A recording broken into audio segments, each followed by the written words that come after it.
কয়েকদিন আগে পনির দিয়ে একটা দুর্দান্ত রেসিপি বানিয়েছিলাম। তো কী বানাচ্ছি সেটা আমি পরে বলছি, তার আগে পনিরটা রেডি করে নিই। আমি বরাবরই কখনও বাজার থেকে পনির কিনে আনি না, বাড়িতেই তৈরি করি। তো কিভাবে পনির তৈরি করতে হয় খুব সহজে, তার রেসিপি আমি অনেক দিন আগে অনেকবার শেয়ার করেছি।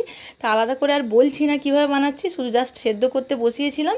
ছানাটা দিয়ে ঠান্ডা হয়ে যেতে আমি ফ্রিজে রেখে দিচ্ছি। আর যে রেসিপিটা পনিরটা দিয়ে হবে তার জন্য আমাকে একটু বাগানে যেতে হবে। তো দেখতে থাকো পুরো ভিডিওটা, আশা করছি ভালো লাগবে। কি সুন্দর লাগছে বলো না সকালবেলায় পরিবেশটা, ওই দিকটা দেখো কি সুন্দর। না দেখো বন্ধুরা, আমি পালং শাক তুলতে এসেছি। আজকে পালং পনির বানাবো। এই যে অনেকটা তোলা হয়ে গেছে, কিছুটা আছে এখনো, তো কিছুটা তুলে নিই।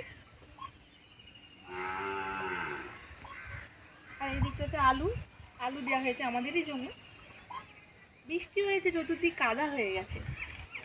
দেখি মা তুলে নিচ্ছি, এখান থেকে তুলিয়ে। এখন পালং শাকের সিজন চলে যাওয়ার আগে ভাবলাম একটু পালং পনির বানাবো, তাই জন্য তুলে নিচ্ছি। মাটিগুলো উঠে চলে আসছে, বৃষ্টি হয়েছে না, নরম হয়ে গেছে এই জন্য। এবার এই গাছটা বীজ চলে এসছে, মানে এগুলো শীষ পালং বলে, এগুলো চচ্চড়ি খেতে ভালো লাগে। দেখি একটু তুলে নিয়ে যাই, যদি পরের দিন চচ্চড়ি করা হয় ভালো হবে। তারপরে এমনি তো নিয়েছি এই যে শাক, নরম নরম শাক, অনেকটাই লাগবে আসলে। পেস্ট করব তো এইটুকু হয়ে যাবে, সেটা বেশি করে তুলে নেব ভাবছি। ভালোই হয়েছে গাছগুলো, ঝাড় দারুণ, একদম সুন্দর হয়েছে, একদম সবুজ।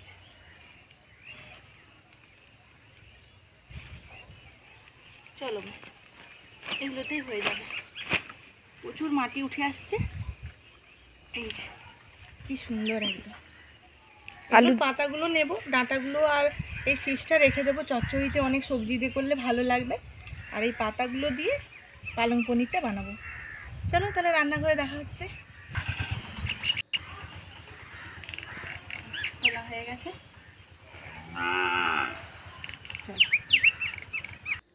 এতক্ষণে তোমরা নিশ্চয়ই বুঝতে পেরে গেছো যে আজকে পালং পনির বানাবো। পনিরটা তো আমি বাড়িতেই বানালাম, আর পালং শাকটাও আমাদের বাড়িতে নিজেদের বাগানের গাছের। তো তুলে নিয়ে চলে এসেছি, শুধু পাতাগুলোকে নিয়ে নিয়েছি, ভালো করে অনেকবার ধরে ধুয়ে নিলাম যাতে বালিটা চলে যায়। তো এবার আমি একটা কড়াই বসিয়ে দিলাম, পালং শাকটা দিয়ে এবার আমি সেদ্ধ করে নেব। আসলে পুরোপুরি সেদ্ধ করতে হবে না, হালকা করে একটু ভাপিয়ে নিতে হবে। তো ভাপিয়ে নিলেই কিন্তু হয়ে যাবে। আর আমার প্রসেসে একটু যদি দেখো, তোমরাও কিন্তু সহজেই বাড়িতে পালং পনিরটা বানাতে পারবে। পনিরটা বাজার থেকে কিনে নিয়ে চলে আসবে, তাহলে একটু ঝামেলাটা কম হবে। আর তৈরি করে করতে গেলে অনেকটা সময় সাপেক্ষ, তাই পনিরটা বাজার থেকে নিয়ে চলে আসবে।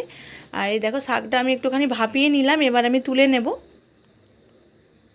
আসলে কতটা সিদ্ধ করতে হবে বলো তো, একদম গলে গেলেও হবে না, আর একদম হালকা মানে কাঁচা কাঁচা থাকলেও হবে না, এরকমভাবে সেদ্ধটা করতে হবে। এবার তুলে নিলাম জল থেকে। কতটুকু হয়েছে দেখো, অনেকটা দিয়েছিলাম। এবার আমি একটু মিক্সিতে দিয়ে দিলাম, আমি ব্লেন্ড করে নেব, কারণ যেহেতু পালং পনির হবে এটা ব্লেন্ডের প্রয়োজন।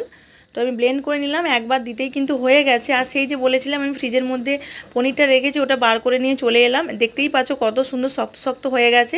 এবার পিস পিস করে কেটে নিলেই কিন্তু হয়ে যাবে।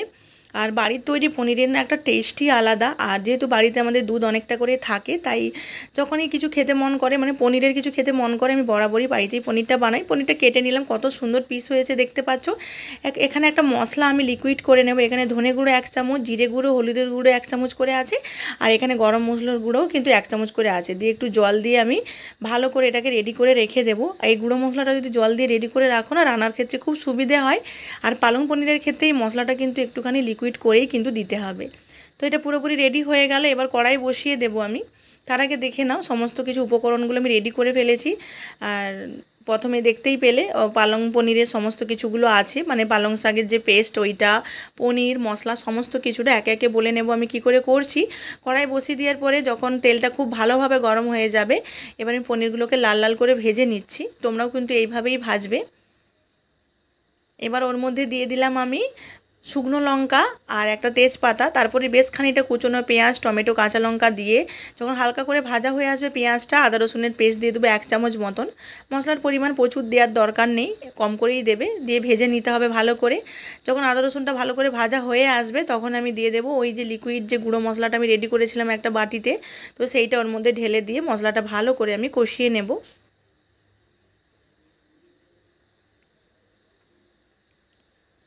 আসলে রাতে রুটি খাওয়ার জন্য পালং পনির কিন্তু দুর্দান্ত লাগবে খেতে, রুটির সাথে, পরোটার সাথে, সব কিছুর সাথেই কিন্তু খেতে খুব ভালো লাগবে। ভালো করে কষিয়ে নিচ্ছি, একটুখানি জলও দিয়ে দিলাম। যখন দেখলাম ভালো করে কষানো হয়ে গেছে, এবারে যেটা পালং শাকটা লিকুইড করে রেখে দিয়েছিলাম সেইটা ওর মধ্যে দিয়ে কষিয়ে নিচ্ছি। আর বেশি সময় লাগবে না, রেডি করতে যা সময় লাগে রান্না করতে খুব অল্প সময় লাগে। যখন কষিয়ে নেওয়ার পরে ভালো করে ফুটতে শুরু করবে, দেখবে ওই পালং শাকের যে সাইড থেকে তেল ছেড়ে দেবে, তখন বুঝবে যে ভালো করে কষানো হয়ে গেছে। তারপরে ভেজে রাখা পনিরটা ওর মধ্যে দিয়ে ফুটতে থাকবে। তখন কিন্তু বেশ খানিকটা চিনি দিতে হবে ওর মধ্যে, চিনি না দিলে কিন্তু টেস্ট হবে না। যেহেতু রুটি খাওয়ার তরকারি একটু চিনি অবশ্যই দেবে। চিনিটা দিয়ে দেওয়ার পরে ভালো করে ফুটিয়ে নিতে হবে। দেখো কেমন হয়ে গেছে, গামাখা গামাখা হবে, একদম ঝোলঝোল কিন্তু হবে না। যেহেতু রুটির সাথে খাবো, দারুণ সুগন্ধ বেরোচ্ছে গরম মশলাটা দেওয়ার কারণে। এতে কিন্তু এক্সট্রা আর কোনো মশলার প্রয়োজন হলো না, খুব সহজেই কিন্তু তৈরি হয়ে গেল পালং পনির।